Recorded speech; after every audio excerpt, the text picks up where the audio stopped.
I just finished a mentoring call with a very good leader. I meet with him on the phone for an hour about every 3 months, and he's very successful. He is a top leader. And so we were having a conversation today, and he was talking about 18 months of leading people through COVID and very, very difficult times. And he was talking about the fact that he had just his business just expanded, I think, almost unrealistically for what he's gone through.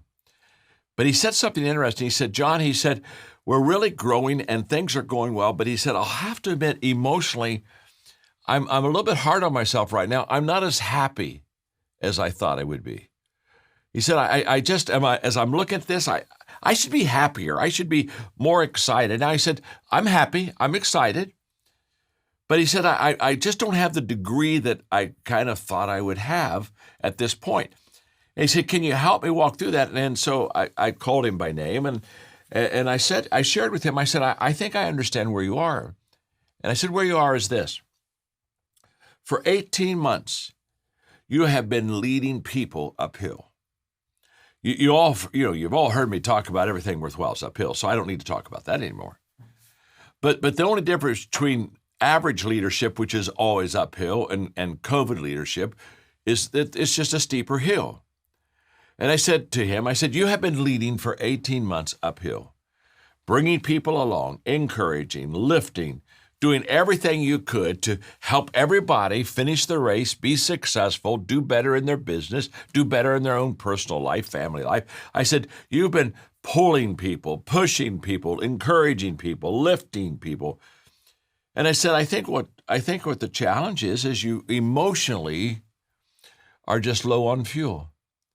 I said, what you know mentally and what you feel emotionally aren't the same. What you know mentally is this is a great accomplishment, what you're doing. But what you feel emotionally doesn't match that. And I said, it's going to take some time for you to refuel and build up your emotional tank again. And I want you to know that. And he was so grateful. We had a pretty good conversation about that. He said, John, I think you just helped me. Well, I'm coming from that mentoring conversation to our mentoring time together.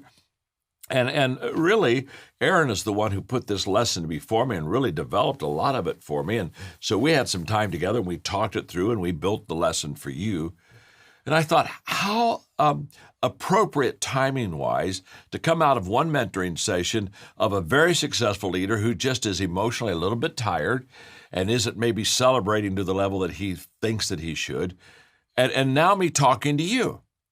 And why am I talking to you about an abundance mindset? Because I think over the last 18 months, the prominent emotion in most people's life has been fear. And so as a leader, you're having to lead people through this wilderness of uncertainty and fear and what's going to happen and what's happening to me. A lot of questions. And I think you have been pulling well, leading well, doing very well. I mean, look at Monet and look at how well you've done as a company this year. But I think you've had to work harder. You've had to work harder to get where you are. Booker T. Washington said, success is not where you have arrived.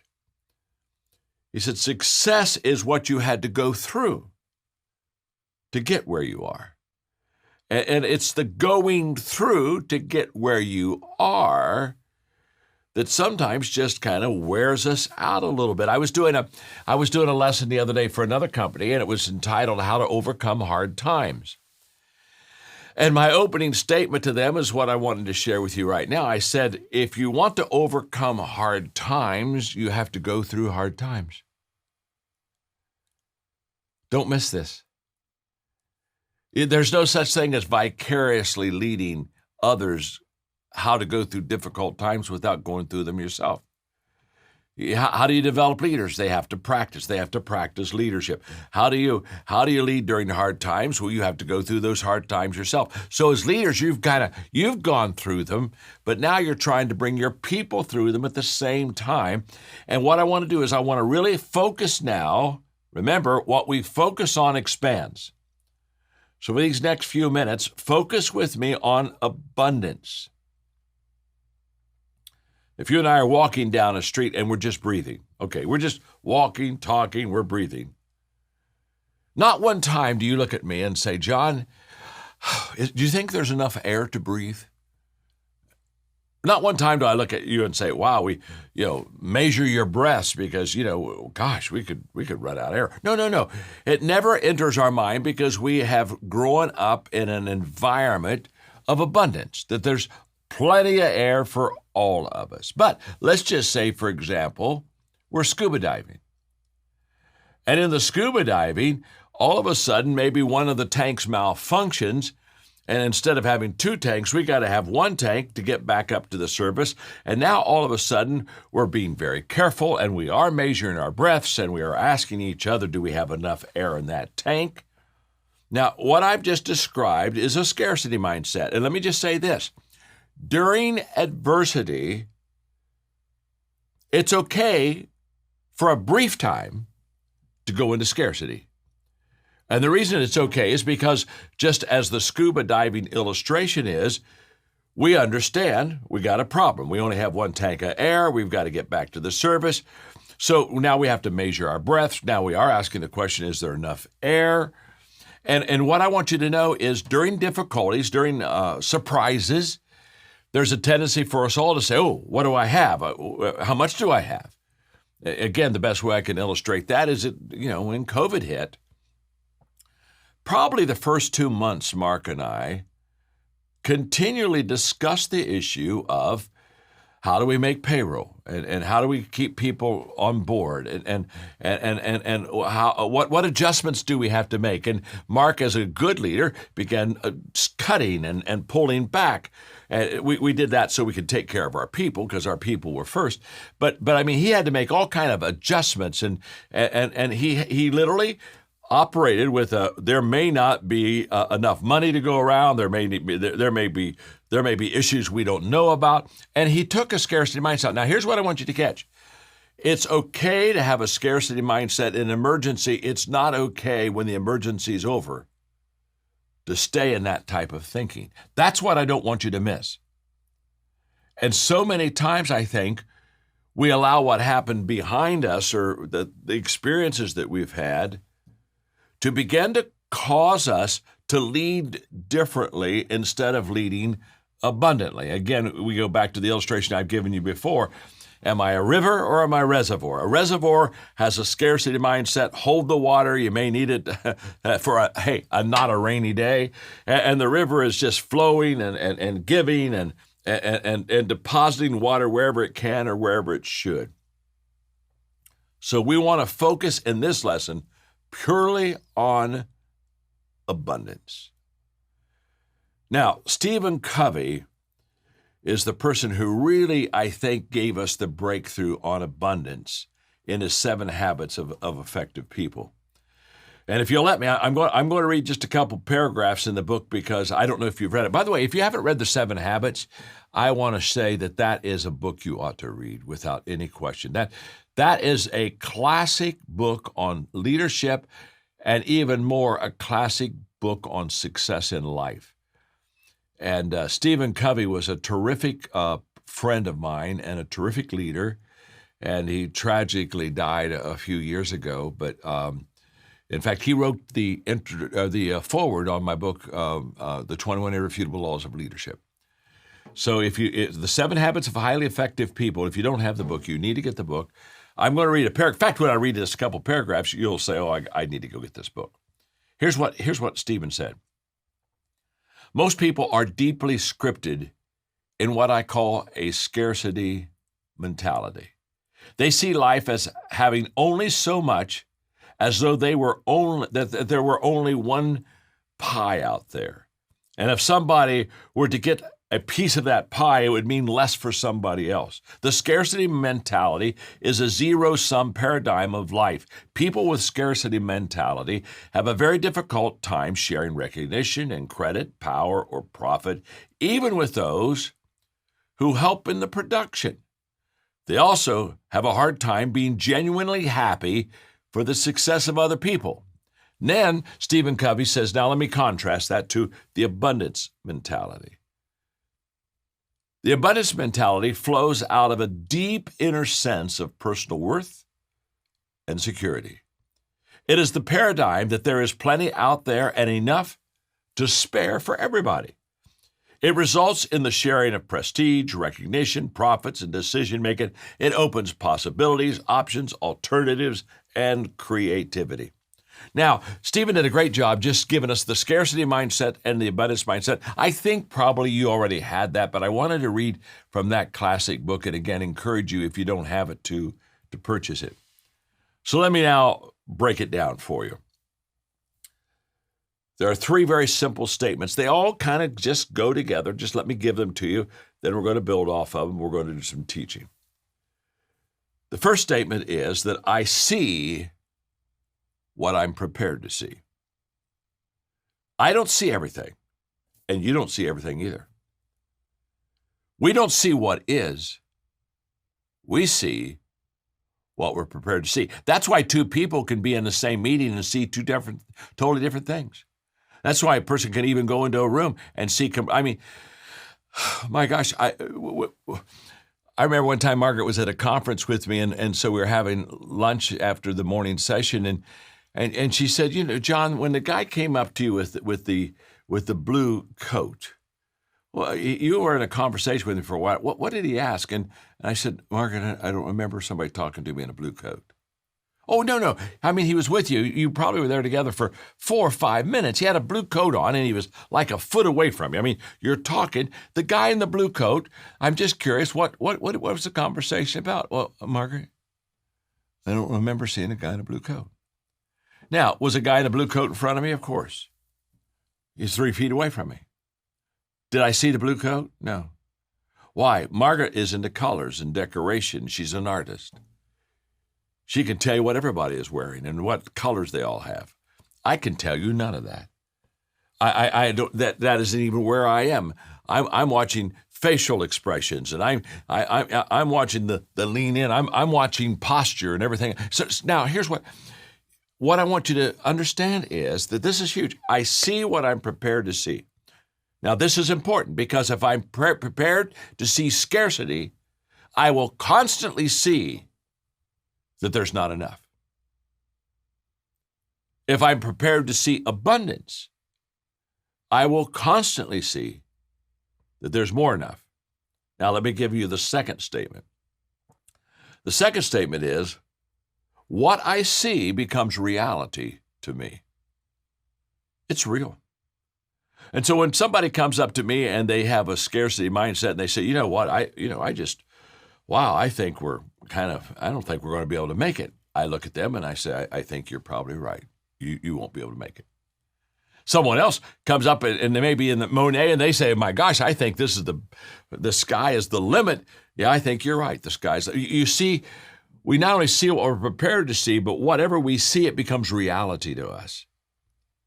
So when a person lives in a scarcity mindset, what they're saying isn't wrong. I watch people trying to correct them all the time. No. What they see is what they see. It's reality to them.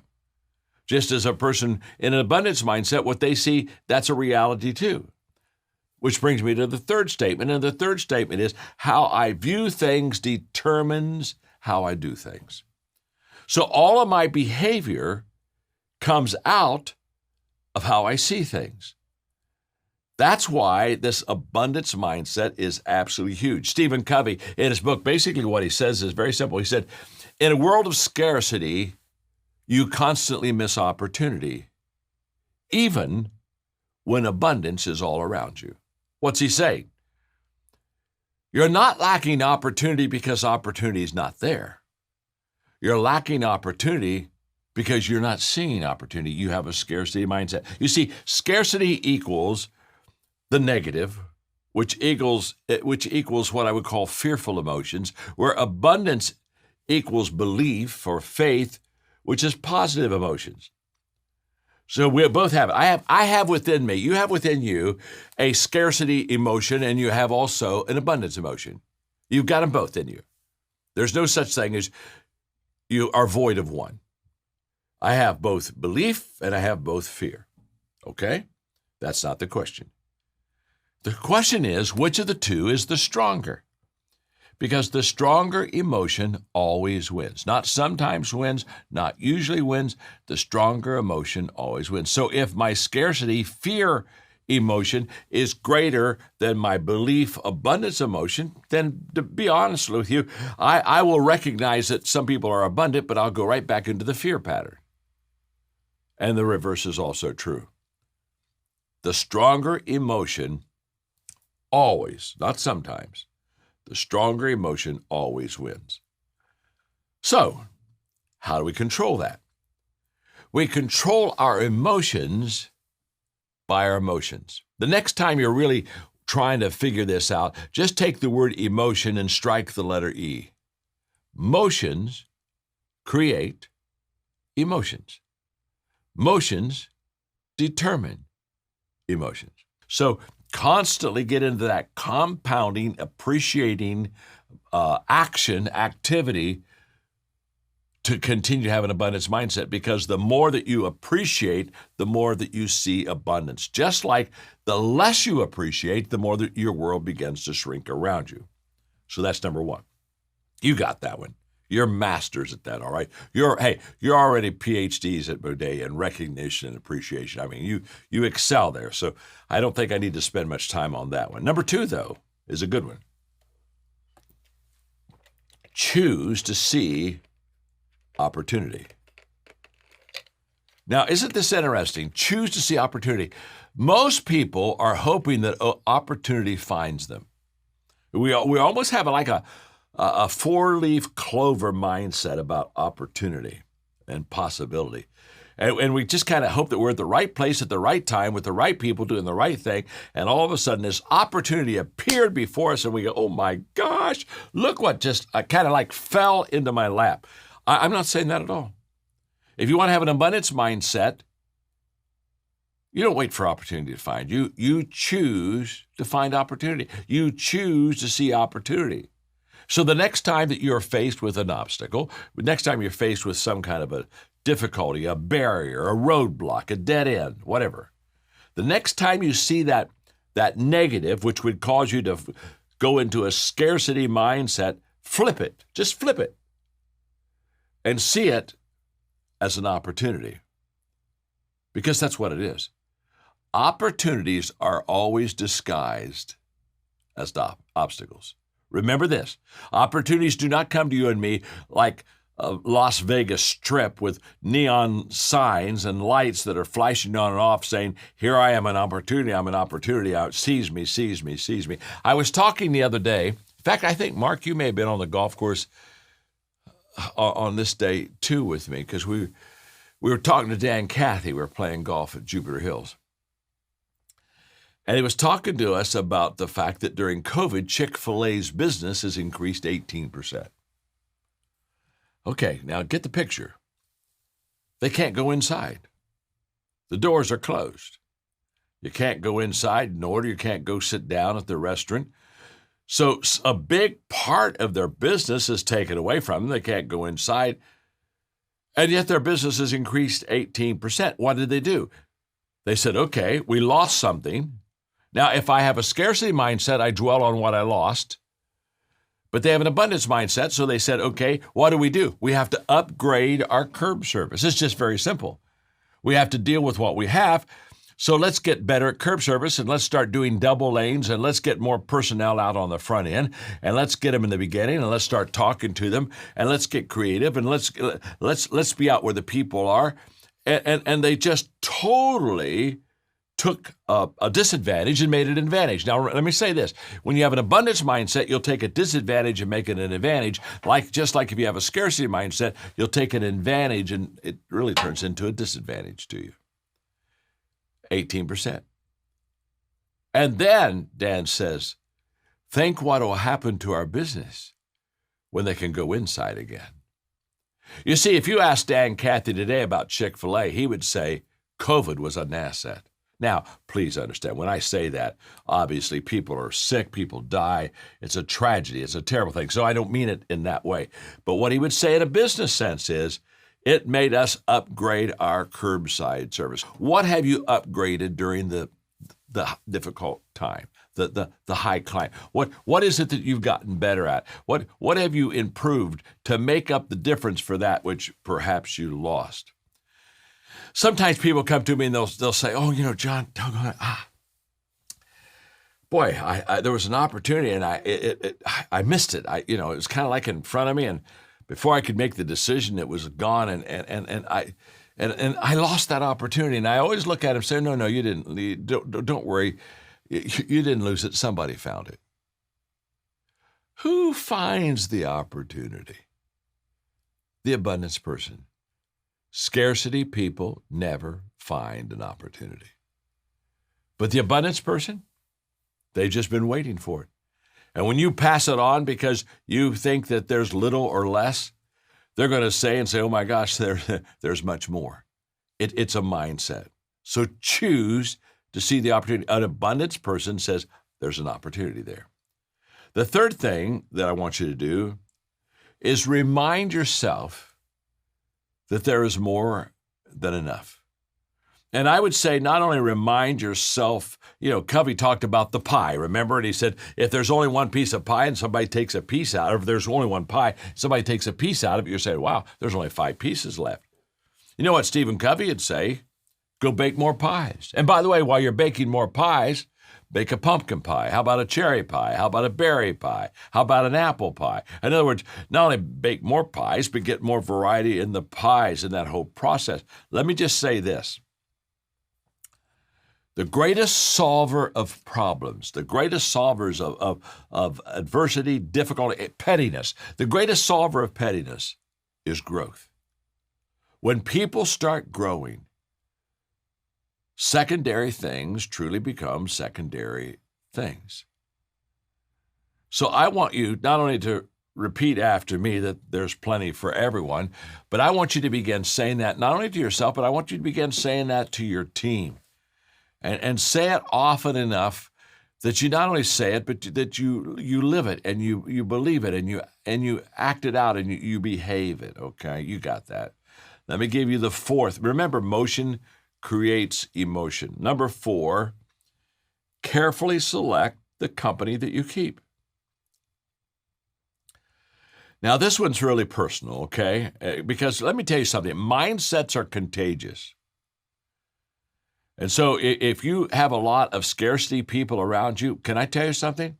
After a while, it'll wear you down and you'll start to think scarcity. Just like if you have a bunch of abundance people around you, it'll lift you up and you'll begin to see more and begin to do more. Mindsets are contagious, and you got to limit your time. You have to limit your time with scarcity people. Or maybe this will connect with you. You've got to limit the Karens in your life. Okay? Now, I had no idea what that meant. But Aaron told me that if I said that, you would know what that meant. So do you know what that means? Ray, okay, you all know. Okay, good. It worked. Because Aaron said, tell them to eliminate the Karens in their life, and they'll just understand it immediately. And I said, well, you're going to have to, who's Karen? You'll have to talk to me about Karen. And then she told me, the Karen, I said, oh, yeah, I want to eliminate the Karens and the Carls in my life. If it's a Karen or Carl, I don't know. But I'll tell you what, if it's around Karen or Carl, if it's even close to that name, I'm eliminating him, okay? I'm just saying, no, you got a negative mindset. So that one's for Erin. She said, oh, if you'll just tell them to eliminate the Karens, they'll get it. Now, okay, I'm a little old and outdated, but that's all right. Here's what I want you to hear. I know this journey. I've lived this journey. And I've had a lot of success in my life, and I'm going to tell you one of the reasons.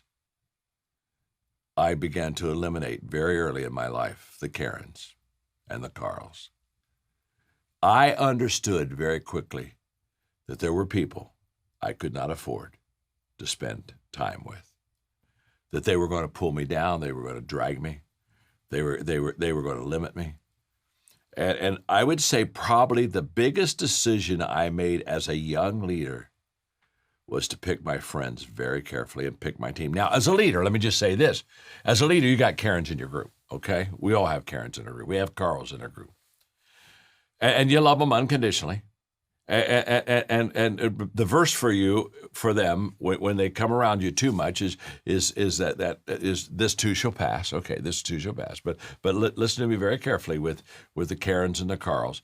As a leader, you have them in your group, but you have to be very careful not to spend an inordinate amount of time with them, because they'll want it. We used to call them, when I was a pastor, EGRs, extra grace required, because it took extra grace. You just, oh my gosh, here they come again. And what I'm saying to you is you have to understand very quickly that you need to spend the time again with those people that are going to be able to give you that return. And I began to drop very quickly hundreds, yeah, you heard that right, hundreds of scarcity people in my life. I could not afford to let them have influence into my life. I had to make a hard decision. Number 5, to have an abundance mentality and mindset, spend time in reflection. And let me just pull out reflection for a moment. I think I should have said spend time in grateful reflection. As Oprah Winfrey said, you need to have a gratitude journal. And you need to continually be writing down the things that you are grateful for. Now, because you know them, because they're on my Inner Circle team, both Mark and Aaron, one of the things that just stands out with both of them, stands out with both of them, is how grateful they are.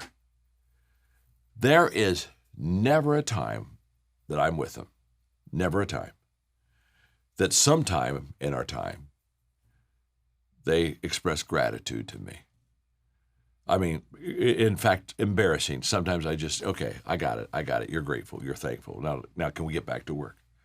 But it comes right from their heart.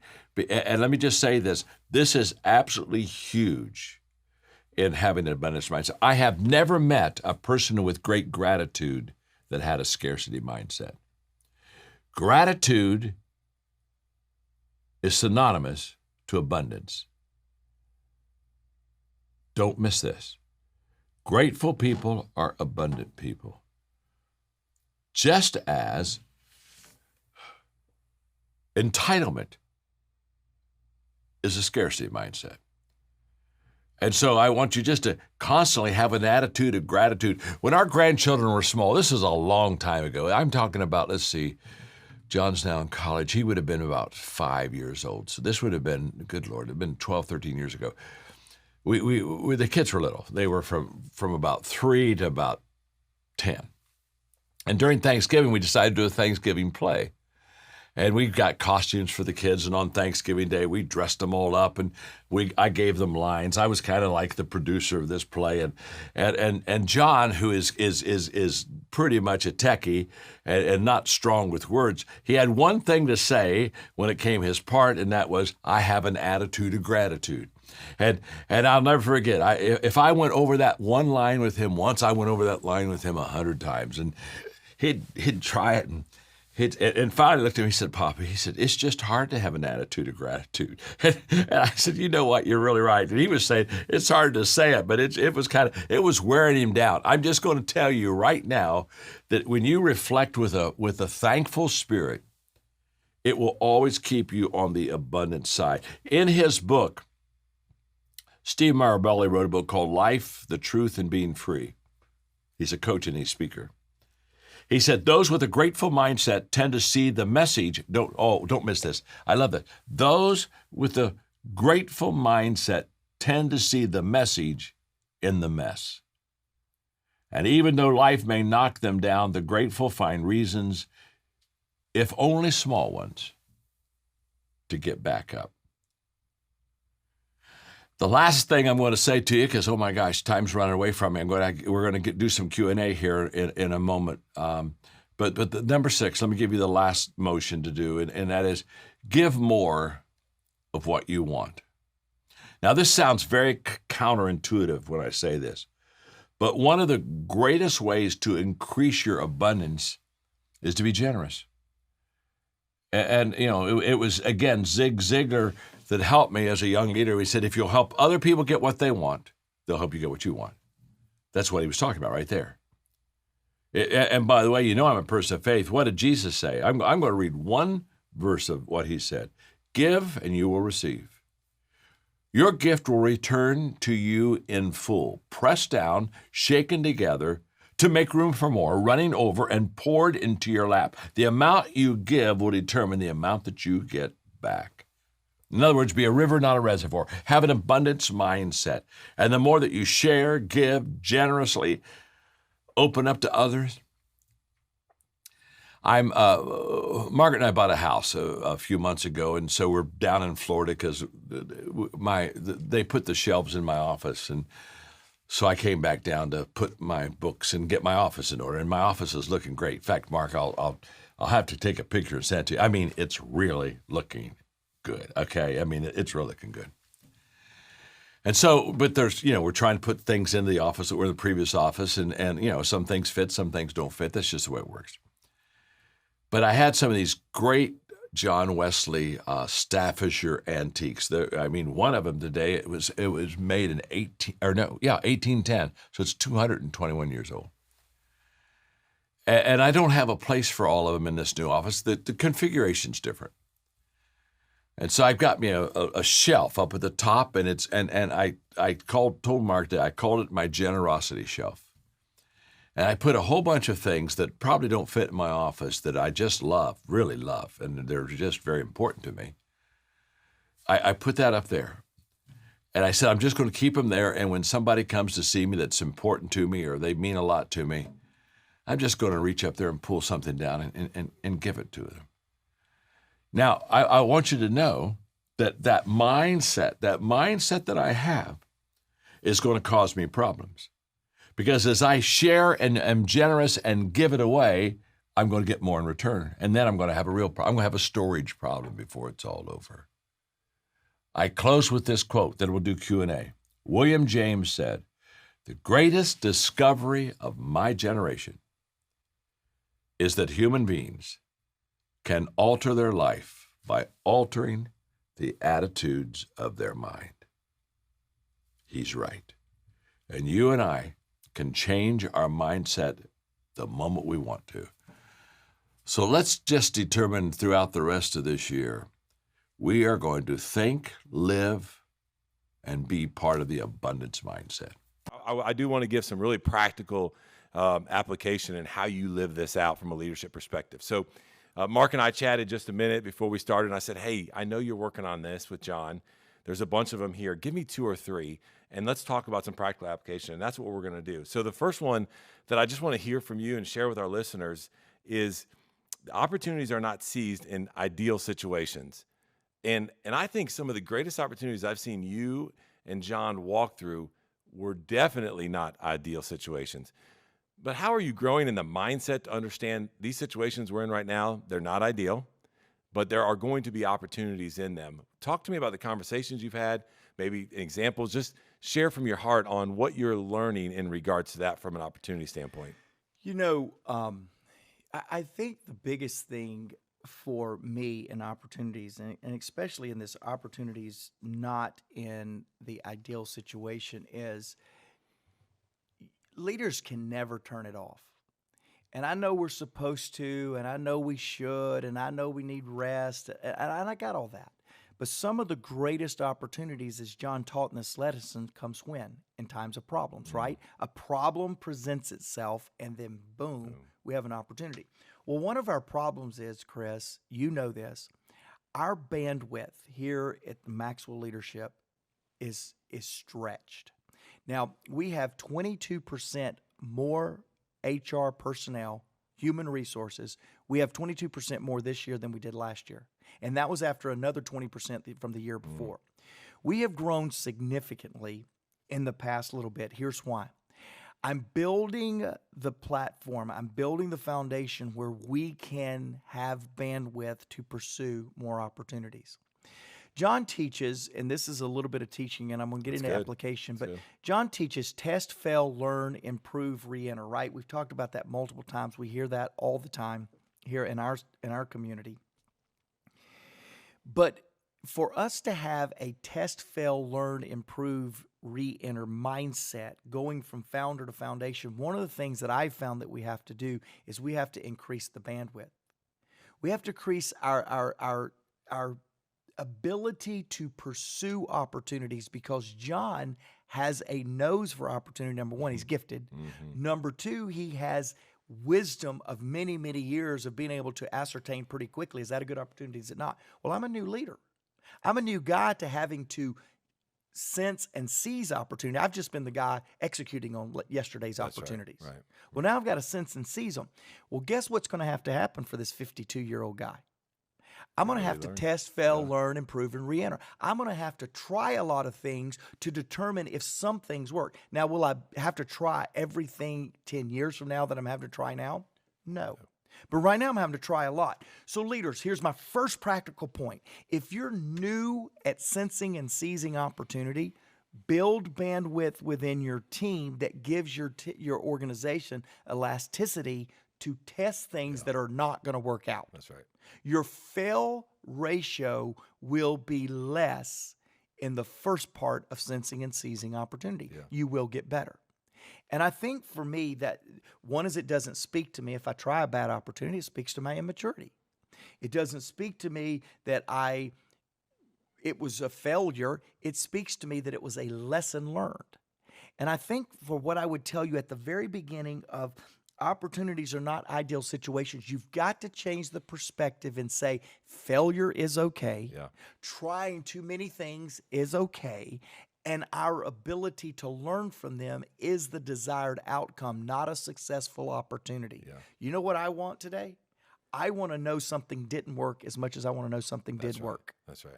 That mindset is absolutely imperative if you're going to learn how to sense and seize opportunity. And what underlines all of what you just talked about is one of our values, and John's so passionate about, which is growth, right? Like, I mean, that is a personal growth journey. That's one of many that you're on. But as leaders, as we go through those opportunities, if we're okay and we're open to that and testing and failing, we're going to be learning. And every day we should be learning, just like we're sensing for new opportunities. Now, one of the things I want to transition you in, because this is something we've struggled with when it comes to focus on certain opportunities. There is a time, and I know both you and I have sought counsel and wisdom from John's brother, Larry, and he says one of the things leaders don't do is get out fast enough, right? And so there are going to be opportunities that we have the privilege of walking down the road that will multiply our business, our top line revenue, our reach, whatever your KPIs are. There are opportunities that are going to multiply that for you. But then there are opportunities that are just going to disappear. And I think you have to have, not only from the leader perspective, but the team and the capacity that you talked about that's working on, you guys have to be okay with saying, where did it go? Right? Like, don't go try to dig it back up if it is disappearing. If you walk through that door and there was a reason to do that and the opportunity was there, it's either going to multiply or disappear. Yeah. So talk to us a little bit about that in regards to what you're seeing running this lap with John and where you're at around opportunities. Well, so recently, a few weeks now ago, we all got to watch the Masters of golf. And for those of you that don't watch it, I'm sorry, you miss one of the greatest televised sporting events that there is. And you've played sports at every level. And in sports, you realize that there are opportunities that come and you miss them. And you know what sports, the greatest of athletes do? When they realize they missed it, they learn from it, but they move on. And I've watched too many business people that when the opportunity disappeared, they try to go recreate the opportunity, and they spend more time on resurrecting yesterday's opportunity than looking for tomorrow's opportunity. Yeah. And what we can learn from sports right here, Chris, is an opportunity will disappear. You missed it. Okay, get over it. Let's go. Let's keep moving. Rather than going and trying to resurrect it. I've also seen, to the point of your question here, to where you sense an opportunity and it begins to multiply and begins to produce greater results than you can even handle. I think learning to triage is a word, or learning to prioritize is another word, on opportunities that begin to multiply is very important. Let me explain. Several years ago, we were launching a new initiative for one of our nonprofit. And as we launched this, the opportunities began to explode. In other words, you've heard us talk about it. We went from two presidents of companies inviting us to two presidents of countries inviting us to come in to 22. You know what John wanted to do? Say yes to every one of them. Say yes to what was the statement that he made? Opportunities takes now for an answer, not no for an answer, now for an answer, and we began to accept bad partners in the sake of sensing and seizing opportunity. And I know John is teaching this from a great perspective of, hey, sometimes they multiply, sometimes they disappear. Right. Be okay with either one. Keep moving. Right.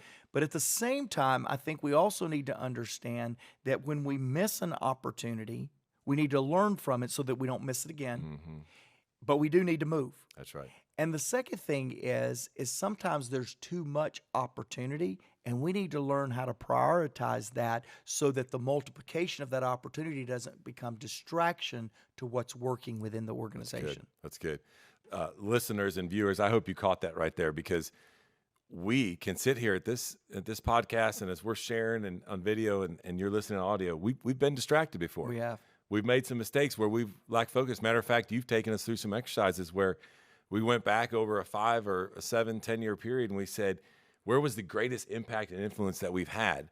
And we looked, and it was where we were keeping focus on certain things. And so don't miss that point as we talk about opportunities. Well, as we wrap up, there's one other one as we talked about in this season of growth that you're in from a leadership with John. And this is the nourishing the opportunities. They're going to be there. They're going to multiply. They're going to grow.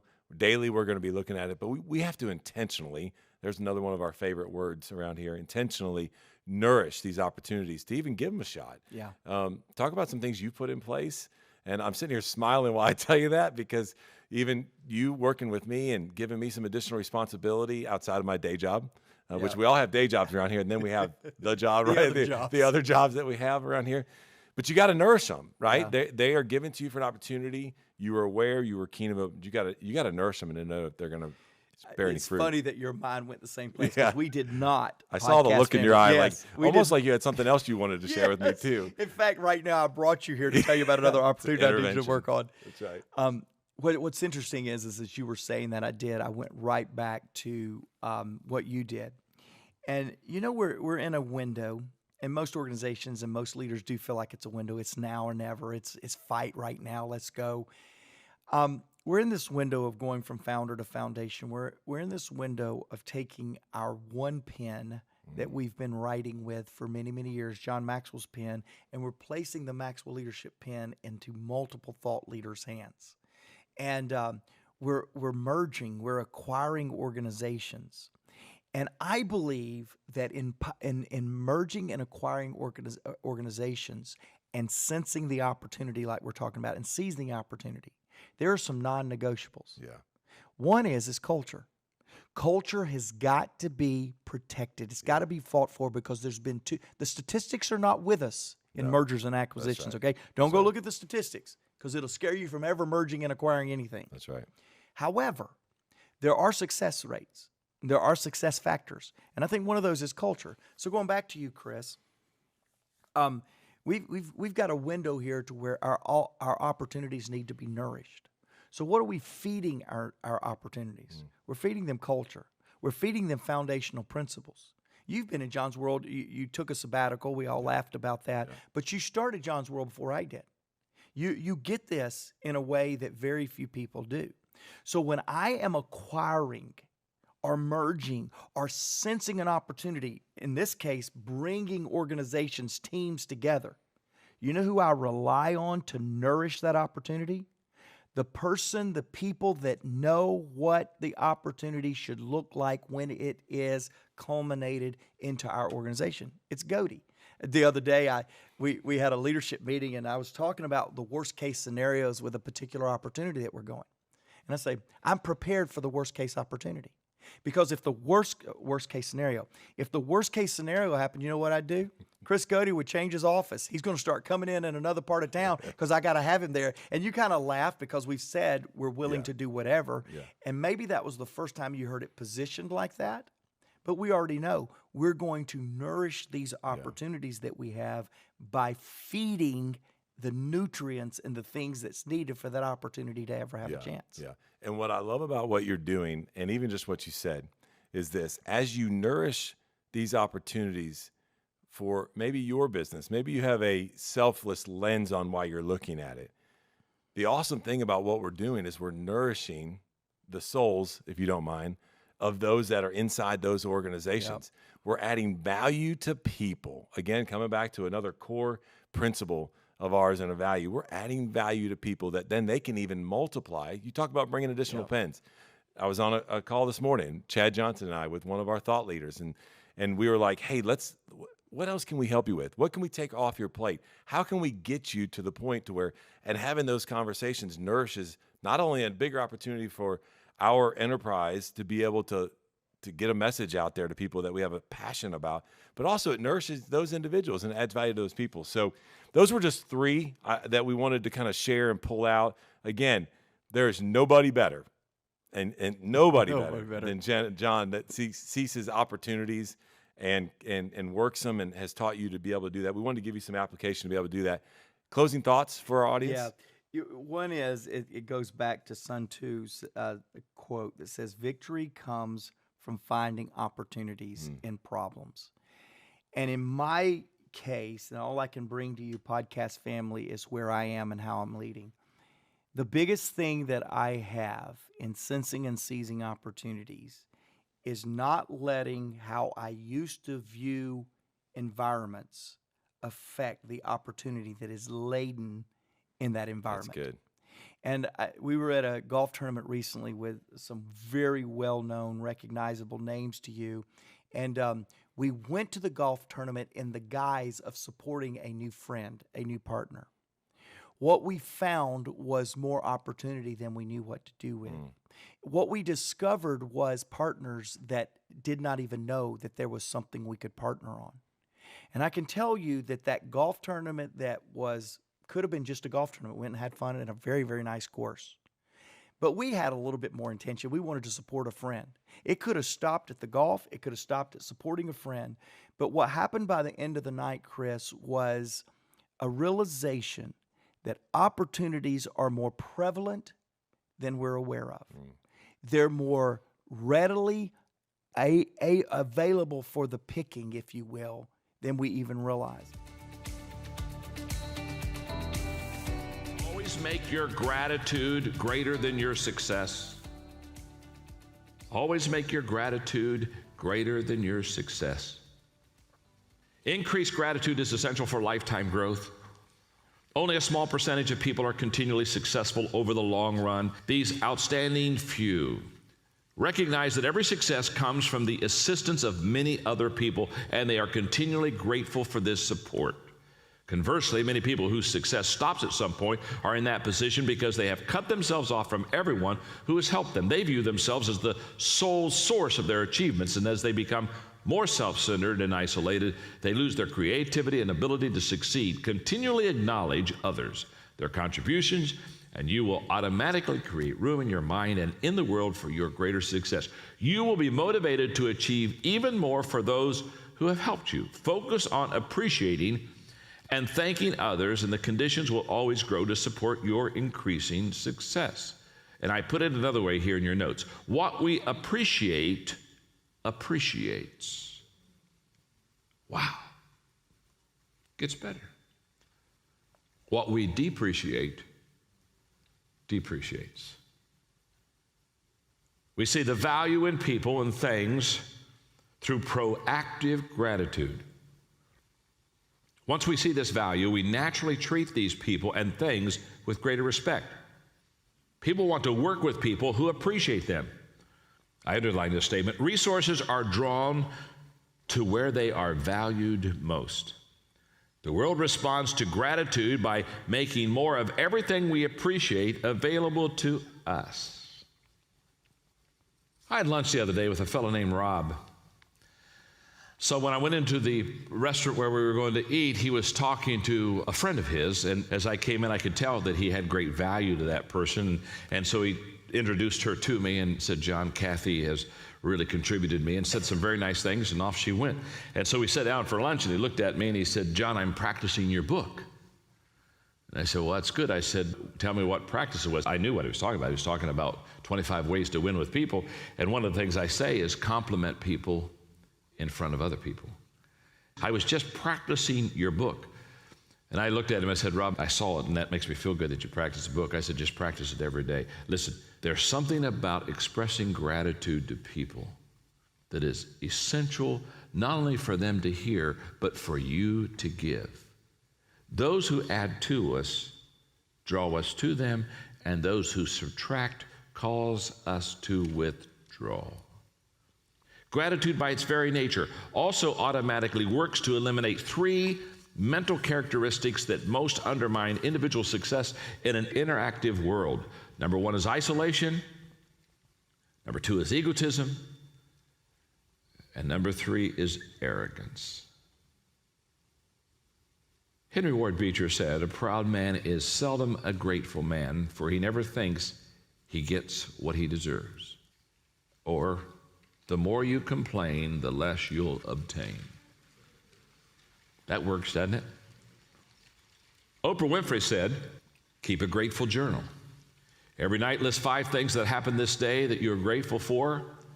What we'll begin to do is change your perspective of your day and your life. If you can learn to focus on what you have, you will always see that the universe is abundant and you will have more. If you concentrate on what you don't have, you'll never have enough. If you learn to appreciate more of what you already have, you'll find yourself having more to appreciate. How true it is.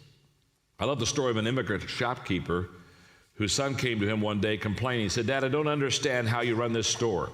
You keep your accounts payable in a cigar box, your accounts receivable are on the spindle, and all your cash is in the register. He said, you're never going to know what your profits are. And the immigrant shopkeeper father said to him, son, let me tell you something. When I arrived in this land, all I owned was the pants I was wearing. Now your sister is an art teacher, your brother's a doctor, you're a CPA.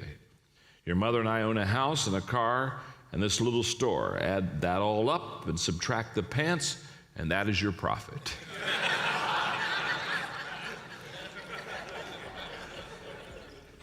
Be grateful.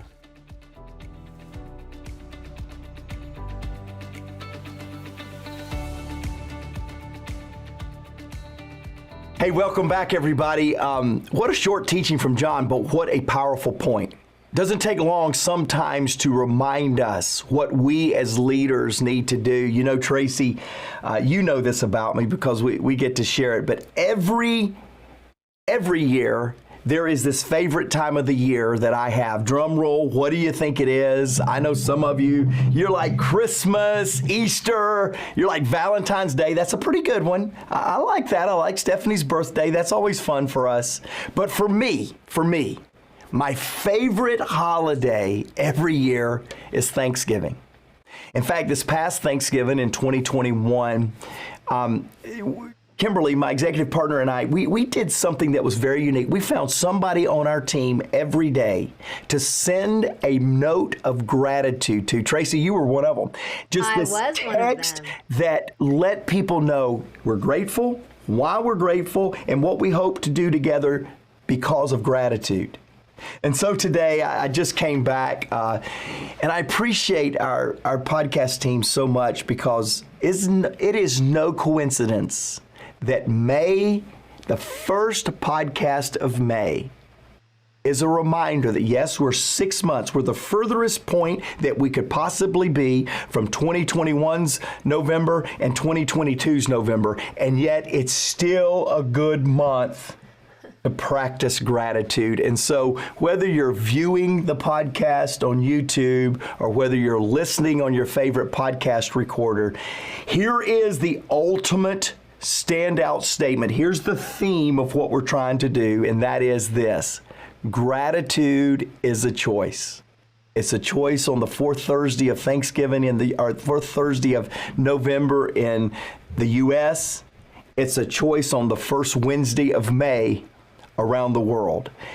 Will you be a leader that practices gratitude? And Tracy, wow, this is the perfect co-host because I've watched you through the years never take an opportunity to stand along myself or John with anything more than a first thing to do is express gratitude. Now let's get busy. And you do that, and I love that. Oh, well, thank you, Mark, because I feel like, we're drawn to one another, aren't we? We tend to be drawn to, like brings like to it. And so what I love about the kickoff of this, and when John was talking about the gentleman who we met with who said, I'm practicing your book. And that's really what we all do. Is John is such a person who's so grateful, so thankful. Even when something goes wrong, John finds something to be thankful or grateful about. And I've seen the same in you. It's not that you're covering up the bad thing or the wrong thing that's happening, but it's an attitude of finding something to be grateful for in that moment that actually buoys your spirit in that moment and the people around you. And you are really good about that.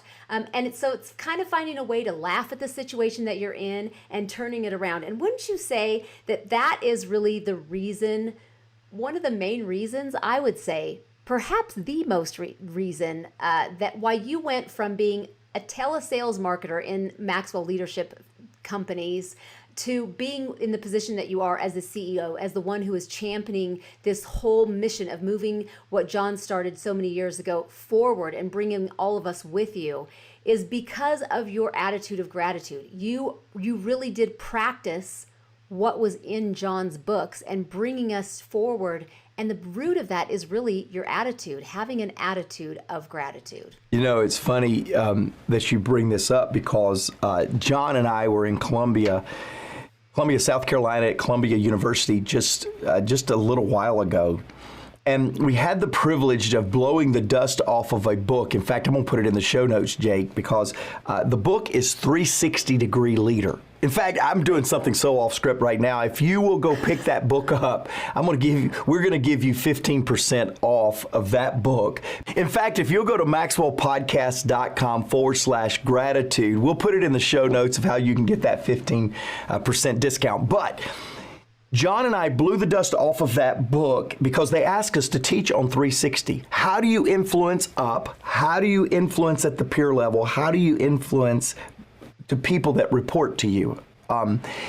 And Tracy, as we were getting to co-teach that content the other day, I realized that every group needs to start. If you want to grow influence with any group, those above you, those around you, those that report to you, if you want to gain influence, it needs to start with gratitude.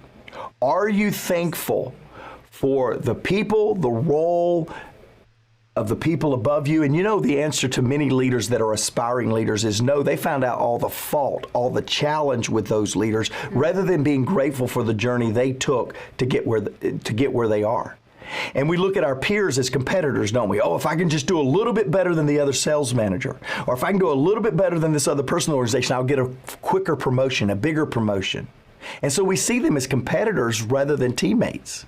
And then finally, we take for granted those that help us as leaders get where we're supposed to be all the time. I feel like, Tracy, to your point, I'm going to come back to it. If we could just infuse more gratitude, we would grow the level or the capacity of our influence to the people in these circular environments of ecosystems around us. So yes, just the other day I got to be with my good friend David Hoyt. David was the leader that gave me my first chance to be that telesales representative you were talking about, and back in the year 2000. Man, it feels like a long time ago. And Tracy, my first thing to him to say was the exact same thing I try to say to him every time it's been a while since I've seen him. David, thank you for giving me a chance. Mm-hmm. I say that to John. Just got back from, like I said, Columbia, South Carolina, and I looked at him on the flight back, and I just went, John, thanks for letting me share the stage with you today. And his response was, oh, Mark, you deserve it. You should be up there. And I go, no, don't know that I deserve it. Don't know that I should be, but I sure am grateful that I am. And it's this whole concept. I never want to lose that, because I think losing the gratitude begins to lose the ability to see that others are the biggest part of our success. That's right. And we all know people, who don't necessarily look for ways to thank somebody else or to show them your gratitude. And then we know those people who, John's so right, those who add to us, draw us to them, who make us feel so valued, such a valued member of the team. John could say that to you, you could come off and John could say, you deserve it, Mark. And you could say, thank you, John, and really feel it and take that in. But then the fact that you say, no, I don't know that I do, that humbling, anchoring, you and I were talking a little bit about, I would love for you to share what we were talking about just before we came on air, because I think it's just so powerful, that anchoring that you talked about, that humility, because I think we all know people who don't, and we're so drawn to the people who have that anchoring humility. Well, it's a lesson, Tracy, that John is doing, and I will not teach the lesson on the podcast. It's John's, and trust me, you need to hear it. But I was telling Tracy, I said, Tracy, I hadn't seen Tracy in a little while. She's got some incredible things to be grateful for that's happening in her family. That's her family is growing with in-laws, outlaws, and she don't look at them as in-laws or outlaws. They're a part of the family, and her family is growing, and just beautiful, beautiful, very beautiful family that Tracy has. And so anyway, we were talking a little bit about, because it's been a little time since we've caught up, and I said, Tracy, John has been doing the last week or so, he's been doing this lesson that is absolutely one of the best lessons I've heard in a long time, and I get to hear John quite often. And the lesson is simply this, podcast viewers, podcast listeners. It's called the Success Stabilizers. Success stabilizers. Now, isn't it true that you're listening to this podcast today, you're viewing this podcast today because you want some success in your life? That's what we found. We found that over 90% of the people that interact with Maxwell Leadership, they come for inspiration and skills resources to become better. So chances are 9 out of 10 of you are tuning in today because you want to be inspired with something, some nugget that will help you be a little more effective, a little more successful in your leadership. And so John says, but then when we become successful, something happens. We don't keep success in a proper perspective as leaders. We begin to let success be a little more inflated in its value, or we let success be a finish line that doesn't propel us with that success into significance. Success is what happens to us. Significance is what happens through us. And so John's doing this incredible teaching called Success Stabilizers. Now, it's his lesson, so I'm going to let him teach it, but I'm going to give you 2, and then I'm going to give you the third one that's very apropos. It's very relevant to today's podcast. The first characteristic, or one of the things that really comes with success, is a bit of an ego. A bit of a swag, a little bit of a confidence to our step, right? I mean, Tracy, I see it. Okay, I really hope that you are going to tune in and watch this on YouTube. I gave some moves Mark there. Just did. He kind of ventured into dancing almost. Yes. I'm not sure what that was, but I'm not sure it was ego, but it was a little bit of a dance. A swag was. Podcast listeners, don't tune in, because very quickly you're going to understand I have a face for radio and I have a voice for the mute button. So do not tune in. But you've got dance moves that they've just got to see. Yes. So it's this concept that, with a little bit of success, we get a little bit of an ego. We get a little bit of a confidence that if we're not careful, if it's not stabilized, we will allow that to become a detriment to our success rather than something that extends our success into significance. And so the stabilizer to ego is humility. We've got to constantly stay in this place of humility. That's why, Tracy, thank you for complimenting a while ago when I say John told me just yesterday, hey, Mark, such a great job on stage. Thank you very much. And I go, John, man, I don't know that I deserve this. I want to always, Patrick Lencioni, our friend, says that one of the key attributes of a great leader is humility. Humility, hunger, and a desire with skill sets and strengths. And I want to keep that humility. And John says that's a stabilizer to ego. He said, second thing that comes a lot of times with success is money. So another characteristic of success is we allow monetary things, money, bank accounts, growth, and nicer cars are things to indicate success. Well, money has a stabilizer in generosity. Don't show me how much money you have in your bank account. Don't show me your W-2 at the end of the year. Show me your giving statement. Because if you can continue to have this feeling of generosity, and by the way, a lack of money exposes generosity as well. I've met a lot of people that said, hey, when I make $1 million, I can't wait to give $100,000, $200,000 away. And I go, well, how much are you giving now? And when the answer is zero, I say, no, $1 million in the bank, $1 million of income is not going to make you more generous. It's going to make you more selfish. So a stabilizer to money is generosity. But then we go to the one, and I did teach a little bit of John's lesson. Still tune in because he's a lot better. But then we go to this stabilizer for another characteristic of success, and that is pride. There's a true, I believe, healthy pride. Something that really can make you and I thankful, appreciative, even respect the effort put into success. A sense of healthy pride. I certainly have that for my daughter, Macy, right now. She's just like killing it in some areas that I'd love to have more podcast time to tell you all about. There's a healthy pride. I hope it's healthy that's there. But when you get success and you have this sense of pride in your accomplishments, you need a stabilizer. And that's where today's lesson comes in, Tracy, because the stabilizer to pride is gratitude. Is the sense that I don't stand here alone. I stand on the shoulders of those that's gone before me. I don't stand here because of my accomplishments. I stand here because Javon and Jake in the studio with me is making this podcast what it is. Just the other day, Tracy, I was on a flight coming back to Atlanta, and somebody just kind of greeted me in like almost this, I know you, how are you doing? We had masks on as we do, still traveling, and there was just this brightness in his eyes, and I went, I think I might be supposed to know this person, and anyway, we flew on and didn't say anything. Well, we get off the plane, I had a problem with my bag, and she came up and she said, hi, my name is Sarah, and you're Mark Cole, and I know this because I view the podcast.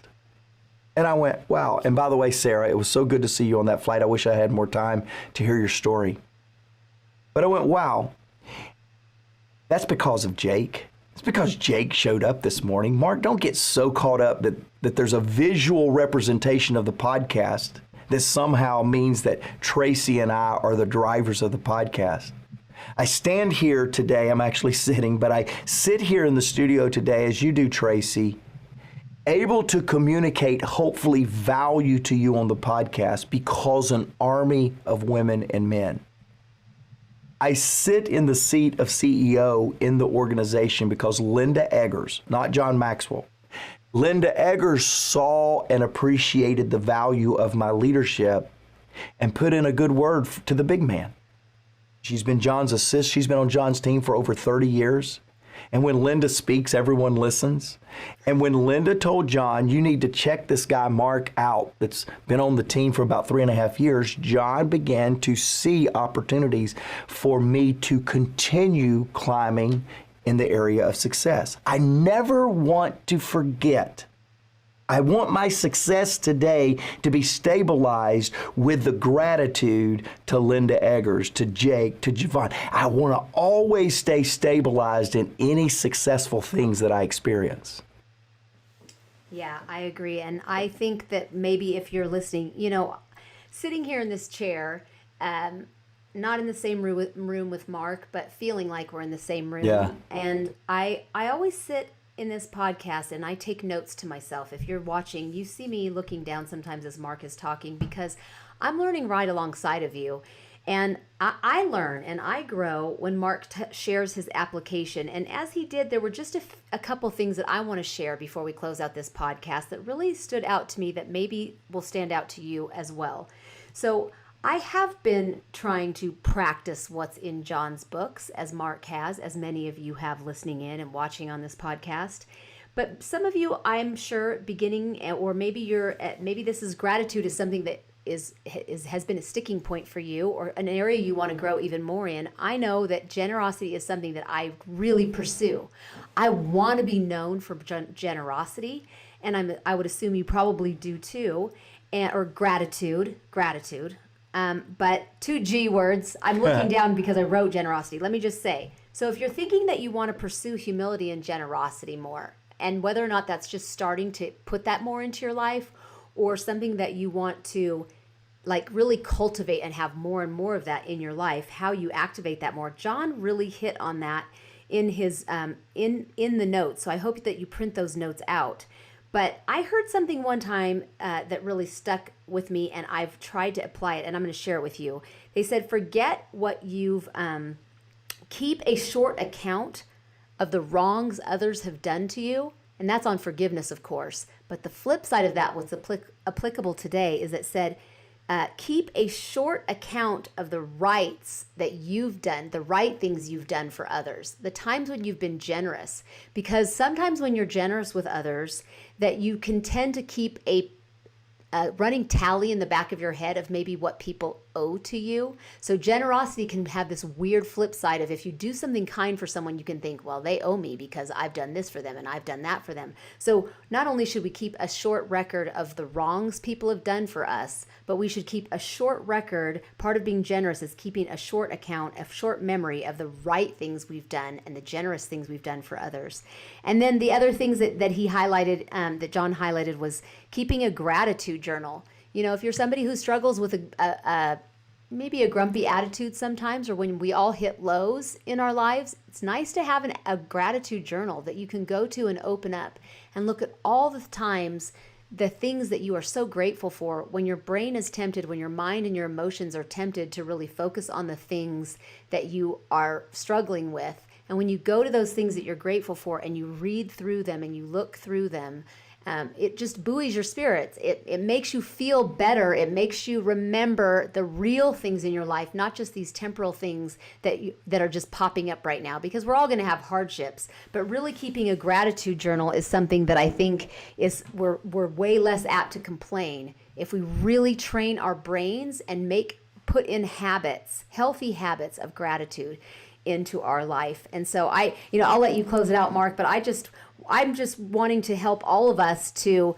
the key takeaways for me from this podcast is, are we practicing what John has put into his books? That alone helps us to be more grateful people, because he is such a grateful person.